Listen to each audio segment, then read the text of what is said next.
ಗುರುಜಿ, ಈಗ ಶಿವಂ ವಾಸ್ತು ಅನ್ನೋ ಸಮಯ ಆಗಿದೆ. ಬಹಳನೇ ವಿಶೇಷವಾಗಿ ಶಿವಂ ವಾಸ್ತು ವಿಭಾಗದಲ್ಲಿ ಮದುವೆಯ ಒಂದು ವಿಧಿ ವಿಧಾನಗಳ ಕುರಿತು ತಿಳಿಸ್ಕೊಡ್ತಾ ಇದ್ರಿ. ನೀವು ಎಲ್ಲಿವರೆಗೂ ನಿಲ್ಸಿದ್ರಿ ಅಂದ್ರೆ ಮಾಂಗಲ್ಯ ಧಾರಣೆವರೆಗೂ ಬಂದ್ ನಿಲ್ಸಿದ್ರಿ. ಜೊತೆಗೆ ದಾರ ಮುಹೂರ್ತ ಮಾತ್ರ ಮೀರಲೇಬಾರ್ದು ಅಂತ ಎಚ್ಚರಿಕೆಯನ್ನ ಕೂಡ ನೀಡಿದ್ರಿ. ಮುಂದೆ ಎಲ್ಲ ವೀಕ್ಷಕರಲ್ಲಿ ಒಂದು ವಿನಂತಿ. ಇವತ್ತು ಆ ಶಿವಂ ವಾಸ್ತು ಅಂದಾಗ ಶಿವನ ಜ್ಞಾಪಿಸ್ಕೊಳ್ಳೋ ದಿನ. ಇವತ್ತು ಬಹಳ ಮುಖ್ಯವಾಗಿರ್ತಕ್ಕಂಥ ದಿನ ತಾವೆಲ್ಲ ನೆನೆಸ್ಕೋಬೇಕು ಅಂದರೆ ಹಂಪಿಯಲ್ಲಿರ್ತಕ್ಕಂಥ ವಿರೂಪಾಕ್ಷ ಸ್ವಾಮಿ. ಹಂಪಿಯಲ್ಲಿರ್ತಕ್ಕಂಥ ವಿರೂಪಾಕ್ಷ ಸ್ವಾಮಿ ಉತ್ಸವ, ಶಿಥಿಲವಾಗಿರ್ತಕ್ಕಂಥ ದೇವಾಲಯ ಉತ್ಸವ, ಜಗತ್ತಲ್ಲಿ ಸರ್ವಶಕ್ತಿಯಾಗಿರ್ತಕ್ಕಂಥ ಉತ್ಸವ. ವಿರೂಪಾಕ್ಷೇಶ್ವರನು ಪರಿಪೂರ್ಣವಾಗಿ ಅನುಗ್ರಹವನ್ನು ಕೃಷ್ಣದೇವರಾಯರ ಕಾಲದಿಂದ ಪೂಜೆ ಪುನಸ್ಕಾರವನ್ನು ಮಾಡಿರ್ತಕ್ಕಂಥ ಉತ್ಸವ. ಅಂಥದ್ರಲ್ಲಿ ಆಂಧ್ರ ಪ್ರಾಂತದಿಂದ ಬಂದಿರತಕ್ಕಂಥ ಕೃಷ್ಣದೇವರಾಯರು ತಿರುಮಲಾಂಬ ಸಮೇತವಾಗಿ ವಿರೂಪಾಕ್ಷ ಅಂದರೆ ಹಂಪಿ ಕ್ಷೇತ್ರದಲ್ಲಿ ವಿಜಯನಗರ ಸಾಮ್ರಾಜ್ಯದಲ್ಲಿ ಭಗವಂತನ ಕೃಪಾಕಟಾಕ್ಷದಲ್ಲಿ ನವರತ್ನಗಳ ವಿಶೇಷವಾಗಿರ್ತಕ್ಕಂಥ ರತ್ನಗಿರಿ ರಹಸ್ಯದ ಆ ಪೀಠದ ಮೇಲೆ ವಿರಾಜಮಾನವಾಗಿರ್ತಕ್ಕಂಥ ಕೃಷ್ಣದೇವರಾಯರು ಆವತ್ತಿನ ದಿವಸ ಏನು ಪೂಜೆ ವಿಧಾನ ಮಾಡ್ತಾ ಇದ್ರು ಅಂತ ಪೂಜೆ ವಿಧಾನ ಇವತ್ತು ವಿರೂಪಾಕ್ಷೇಶ್ವರ ಇರುತ್ತೆ. ಆದರೆ ಪಾಲ್ಗೊಳ್ತಕ್ಕಂಥವ್ರು ಸಾಕಷ್ಟು ಜನ ಯಾವುದೇ ಕಾರಣಕ್ಕೂ ವಿದೇಶಿಯರು. ಅದಕ್ಕೆ ವಿದೇಶದವ್ರು ಮಾತ್ರ ಬಂದರೆ ಪ್ರಯೋಜನ ಏನು? ಜೀವನದಲ್ಲಿ ನಾವುಗಳು ಹೋಗಬೇಕು ಅನ್ನೋ ಮನೋಭಾವನೆ ನಿಮಗೆ ಬರಬೇಕು. ನಮ್ಮ ದೇಶ, ನಮ್ಮ ರಾಜ್ಯ, ನಮ್ಮ ದೇವರು ಅಂತ. ಇದೆಲ್ಲ ವಿಜಯನಗರ ಸಾಮ್ರಾಜ್ಯಕ್ಕೆ ಇರತಕ್ಕಂಥ ಈ ಕರ್ನಾಟಕ ರಾಜ್ಯದಲ್ಲಿ ಹೆಮ್ಮೆಯಾಗಿ ಹುಟ್ಟಿರ್ತಕ್ಕಂಥ ಈ ಹಂಪಿ ಕ್ಷೇತ್ರ ಬಹಳ ಮುಖ್ಯ. ಮೊದಲು ಶಿವನ ಸ್ವಾಗತಿಸಿ ಶಿವಂ ವಾಸ್ತುಗೆ ಹೋಗೋಣ.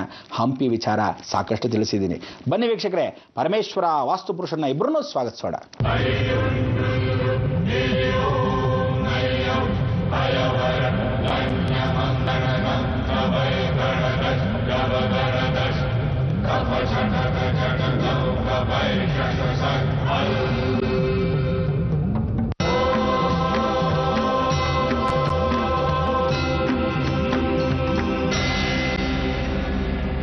ಭೂ ಬ್ರಹ್ಮಾಂಡದಲ್ಲಿ ಶಿವಂ ವಾಸ್ತು ಅಂದರೆ ಮನೆಯ ವಾಸ್ತು ಮಾತ್ರ ಅಲ್ಲ. ಶಿವಂ ಅಂದರೆ ಭೂಮಿ, ವಾಸ್ತುಯುತವಾಗಿರ್ತಕ್ಕಂಥ ಜಗತ್ತು. ಭೂಮಿ ವಾಸ್ತುವನ್ನು ವಾಸ್ತುಪುರುಷನಾಗಿರ್ತಕ್ಕಂಥವನು ಕಾವಲು ಕಾಯ್ತಾನೆ.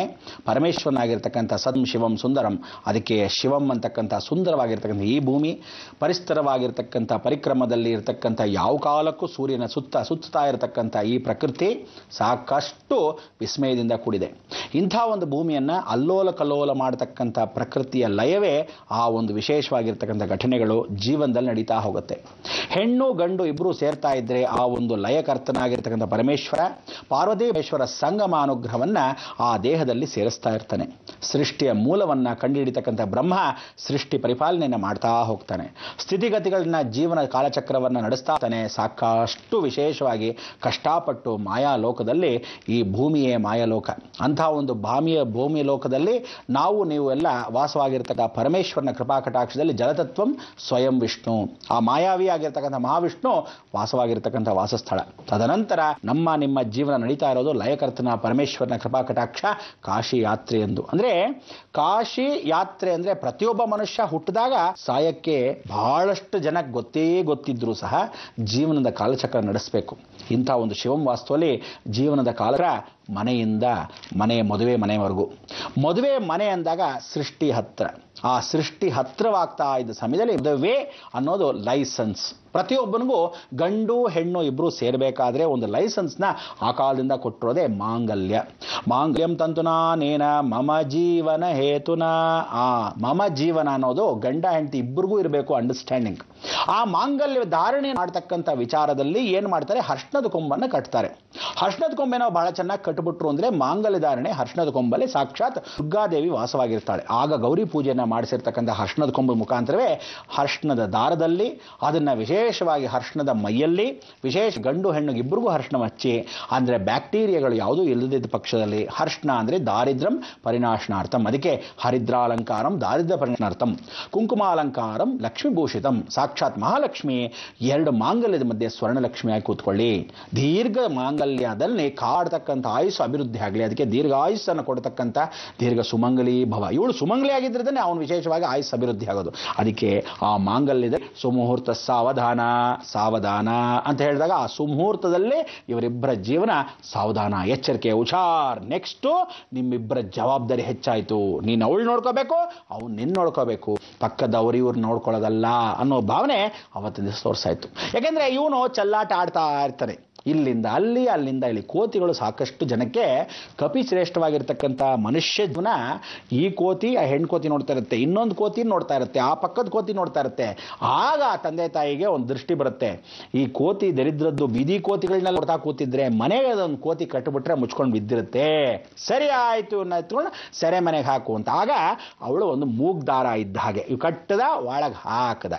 ಅದಕ್ಕೆ ತ್ರಿಪುರ ಸುಂದರಿ ಆಗಿರ್ತಕ್ಕಂಥವಳನ್ನ ವಧುವರ ಅನ್ವೇಷಣದಲ್ಲಿ ಇಟ್ಟಾಗ ಅಲ್ಲಿರ್ತಕ್ಕಂಥ ಬಾಂಧವ್ಯದಲ್ಲಿ ಎಂಗೇಜ್ಮೆಂಟ್ ಮಾಡ್ಬೇಕಾದ್ರೆ ನಿನ್ಗೆ ಇಷ್ಟ ಆದರೆ ಮಾತ್ರ ಅವಳನ್ನ ನೋಡು, ಅವಳಿಗೆ ಇಷ್ಟ ಆದರೆ ಮಾತ್ರ ನೋಡು ಅನ್ನೋ ಭಾವನೆ ಯಾತಕ್ಕೆ ಮೊದಲೇ ತೋರಿಸ್ಬಿಡ್ತಾರೆ ಅಂದರೆ, ನಿನಗಂತೂ ಇಷ್ಟವಿಲ್ಲದೆ ಯಾವುದೋ ಮದುವೆ ಮಾಡಿಲ್ಲ ಕಣೆಯ, ನಾನು ಹೇಳ್ದಂಗೆ ಫಸ್ಟ್ ಕ್ಲಾಸ್ ಆಗಿರೋ ಒಳ್ಳೆ ಸುದ್ರೂಪಿಯಾಗಿರ್ತಕ್ಕಂಥವಳನ್ನ ಸುರುದ್ರೂಪಿಯಾಗಿರ್ತಕ್ಕಂಥವಳನ್ನೇನು ಕಟ್ಟಲ್ಲ, ಜೀವನಾಪರ್ಯಂತ ಚೆನ್ನಾಗಿರ್ತಕ್ಕಂಥ ಪದ್ಮಿನಿ ಜಾತಿ ಸ್ತ್ರೀನೇ ಕಟ್ತಾ ಇದ್ದೀನಿ, ಒಳ್ಳೆ ಸಂಸ್ಕಾರ ಹೆಂಡತಿಯನ್ನು ಕಟ್ತಾ ಇದ್ದೀನಿ, ಅವಳು ನಿನ್ನ ಅರ್ಧಾಂಗಿ ಆಗಿ ಜೀವನ ಪೂರ್ತಿ ನಡೆಸ್ಕೊಂಡು ಹೋಗ್ತಾಳೆ. ಅದಕ್ಕೋಸ್ಕರ ತಂದೆ ತಾಯಿ ಯಾರೂ ಚೆನ್ನಾಗಿಲ್ದನ್ ಕಟ್ಟಾಳ ಅಂತ. ಆದರೆ ಸಾಧಾರಣವಾಗಿ ನೀವು ನೋಡಿ, ಕಪ್ಪಗಿರೋರಿಗೆ ಒಳ್ಳೆ ಬಿಳಿ ಹೆಂಡತಿ ಸಿಕ್ಕಿರ್ತಾಳೆ. ಇದು ಆಲ್ಮೋಸ್ಟ್ 80% ಕರೆಕ್ಟ್ ಇರುತ್ತೆ. ಕಪ್ಪಗಿರ್ತಾರೆ, ಫಸ್ಟ್ ಕ್ಲಾಸ್ ಬಿಳಿ ಹೆಂಡ್ತಿರು, ಏನು ಕಲರು, ತೇಜಸ್ಸು, ವರ್ಚಸ್ಸು. ಎಷ್ಟೋ ಜನಕ್ಕೆ ಬೆಳ್ಳಗಿರ್ತಾರೆ, ನನಗೆ ಇವಳು ಮೂಗಿದ್ದಂಗಿರಬೇಕು, ಅವಳು ಸೊಂಟ ಇದ್ದಂಗಿರಬೇಕು, ಇವಳು ಕಣ್ಣಿದ್ದಾಗಿರಬೇಕು, ಇವಳು ಕಾಲಿದ್ದಾಗಿರಬೇಕು ತಾನೆ. ಕೊನೆಗೆ ಸಿಗೋದು ಎಂಥವಳು ಅಂತೀರಾ, ಕಣ್ ಖೋಳ ಬುಡ್ಡಿ ಹಾಕ್ಕೊಂಡು ಹೀ ಅಂತ ಹಲ್ಲು ಬಿಟ್ಕೊಂಡು ಫಸ್ಟ್ ಕ್ಲಾಸಾಗಿ ಒಂದು ಹೆಂಡತಿ. ಆ ಹೆಂಡತಿ ಪಾಪ ಏನು ಮಾಡ್ತೀರಾ, ಬಲವಂತವಾಗಿ ಕಟ್ಟಿರ್ತಾರೆ. ಆಗ ಇವನೇನು ಮಾಡ್ತಾನೆ, ಇಂಟ್ಲೋ ಚೂಸ್ತಾಮ ಕಡೆ ಚೂಸ್ತಾಮ ಅಂತ. ಅದಕ್ಕೆ ಇಂಟ್ಲೋ ರಾಮಯ್ಯ ಇದ್ಲೋ ಕೃಷ್ಣಯ್ಯ ಆಗ್ಬಿಟ್ಟಿರ್ತಾನೆ. ಅದಕ್ಕೆ ಜೀವನ ಯಾವತ್ತೂ ತಿಳ್ಕೊಳ್ಳಿ, ಪ್ರತಿಯೊಬ್ಬರಿಗೂ ನೋಡಿ ಜೀವನವನ್ನು ಮಾಡಬೇಕಾದ್ರೆ ಮಾಂಗಲ್ಯ ಧಾರಣೆ, ಮಾಂಗಲ್ಯ ಭಾಗ್ಯ ಗಟ್ಟಿ ಇರಬೇಕು. ಇಂಥ ಮಾಂಗಲ್ಯ ಗಟ್ಟಿ ಇರೋದು ಬರೀ ಹೆಂಡತಿಯರಿಗೆ ಕಟ್ಟದಾಗದಾಕ್ಷಣಕ್ಕೆ ಮಾತ್ರ. ಆ ಮಾಂಗಲ್ಯ ಧಾರಣೆ ಅರಿಶಿಣದ ಕೊಂಬು ಕಟ್ಟಿದಾಗ ಭದ್ರತೆ, ಜೀವನ ಇಡೀ ಚೆನ್ನಾಗಿರಬೇಕು.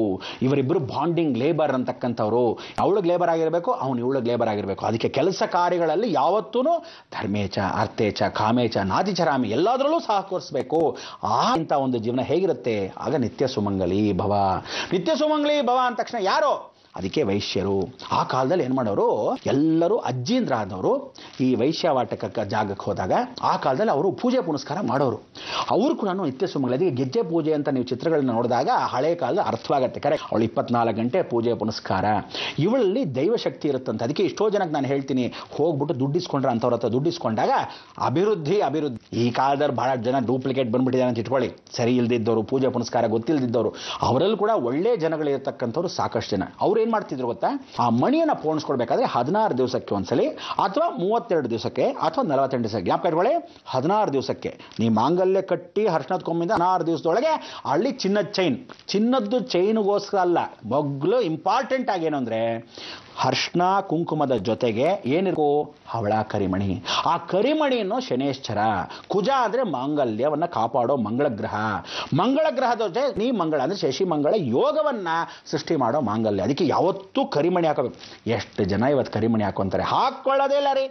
ಎಷ್ಟು ಆ ಕಾಲದವ್ರು ನೋಡಿ, ಆ ಮಂಗಲದಲ್ಲಿ ಆ ಕರಿಮಣಿ ಏನು ಕಳೆ, ಮಧ್ಯದಲ್ಲಿ ದೊಡ್ಡ ದೊಡ್ಡ ಹವಳಗಳು, ಈ ಕಡೆ 2 ಆ ಕಡೆ 2 ಮಾಂಗಲ್ಯದ ಮಧ್ಯದಲ್ಲಿ ಸ್ವರ್ಣಲಕ್ಷ್ಮಿ, ಬಂಗಾರದ ಲಕ್ಷ್ಮಿ. ನಿಮ್ಗೆ ಅಕಸ್ಮಾತ್ ಬಂಗಾರದ ಲಕ್ಷ್ಮಿ ಅನುಕೂಲ ಇಲ್ವೇ, ಅಟ್ಲೀಸ್ಟ್ ಪಂಚಲೋಹದ ಒಂದು ಲಕ್ಷ್ಮಿ ಕಾಸನ್ನ ಅಲ್ಲಿ ಹಾಕೊಳ್ಳೋದು. ಇಲ್ಲ ಬೆಳ್ಳಿ ಲಕ್ಷ್ಮಿಯನ್ನ ಮಾಂಗಲ್ಯ ಜೊತೆ ಹಾಕೋಬಾರ್ದು. ಒಂದು ಬೆಳ್ಳಿನ ಏನು ಮಾಡೋ, ಈ ಕರಿಮಣಿಗಳ ಮಧ್ಯಭಾಗದಲ್ಲಿ ಒಂದು ಬೆಳ್ಳಿನ ಬಂಗಾರದ ಪಾಲಿಶ್ ಹಾಕ್ಬಿಟ್ಟು ಹಾಕಿಸ್ಕೊಳ್ಳಿ.